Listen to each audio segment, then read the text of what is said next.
কলকাতায় গ্রেফতার তারকেশ্বরের প্রাক্তন পুরপ্রধান। ভয় দেখে প্রমোটারের জমি দখল ও প্রতারণার অভিযোগে গ্রেফতার তারকেশ্বরের প্রাক্তন পুরপ্রধান উত্তম কুণ্ডু। কলকাতার ব্যবসায়ী রাজেশ আগরওয়ালের অভিযোগের প্রেক্ষিতে তাকে গ্রেফতার করা হয়। তৃণমূলের প্রাক্তন পুরপ্রধান, তার স্ত্রী কুহেলি কুণ্ডু সহ 4 জনের নামে অভিযোগ দায়ের হয়েছে।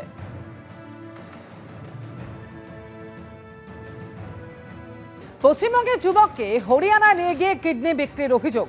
বিধাননগর পুলিশের হাতে গ্রেফতার অভিযুক্ত প্রভাস মণ্ডল। পশ্চিমবঙ্গের যুবককে হরিয়ানাতে নিয়ে গিয়ে কিডনি বিক্রি করার অভিযোগ, আর এই অভিযোগে বিধাননগর পুলিশের হাতে গ্রেফতার হলেন অভিযুক্ত প্রভাস মণ্ডল। অসুস্থ যুবককে দেখতে হাসপাতালে গেলেন স্বাস্থ্যমন্ত্রী। পশ্চিমবঙ্গের যুবককে হরিয়ানায় নিয়ে গিয়ে কিডনি বিক্রি করার অভিযোগ, যার বিরুদ্ধে অভিযোগ অর্থাৎ অভিযুক্ত প্রভাস মণ্ডল, বিধাননগর পুলিশের হাতে গ্রেফতার হয়েছে এই প্রভাস মণ্ডল। অসুস্থ যুবককে দেখতে হাসপাতালে গেলেন স্বাস্থ্যমন্ত্রী শারদ মুখোপাধ্যায়। সন্দীপ সরকার এই মুহূর্তে টেলিফোনে রয়েছেন আমাদের সঙ্গে। সন্দীপ, ঠিক কি অভিযোগ? অভিযোগ হচ্ছে যে এই মঙ্গল মণ্ডল তিনি একটা গ্লাভসের কারখানায় কাজ করতেন কলকাতাতে।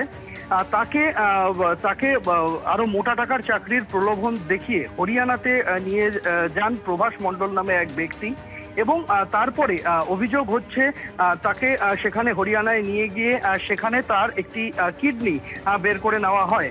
বিষয়টা জানার পরে বিধাননগর দক্ষিণ থানায় গতকাল অভিযোগ দায়ের করা হয় মঙ্গল মণ্ডলের পরিবারের তরফে। তদন্তে নামে বিধাননগর থানার পুলিশ, এবং এই চক্রের মিডিলম্যান সন্দেহে প্রভাস মণ্ডলকে সুকান্তনগর এলাকা থেকে গ্রেফতার করা হয়। বিধাননগর দক্ষিণ থানার পুলিশ আজকে তাকে আদালতে পেশ করে। আর অন্যদিকে মঙ্গল মণ্ডল, তাকে ভর্তি করা হয়েছে বিধাননগর হাসপাতালে। আজকে তাকে দেখতে আসেন একটু আগে স্বাস্থ্যমন্ত্রী শারদ মুখোপাধ্যায়। এই মুহূর্তে প্রভাস মঙ্গল মণ্ডলের শারীরিক অবস্থা পর্যালোচনা করেন তিনি। তার আলট্রাসোনোগ্রাফি করে দেখা গিয়েছে যে তার একটি কিডনি নেই, এমনটা স্বাস্থ্যমন্ত্রী জানালেন।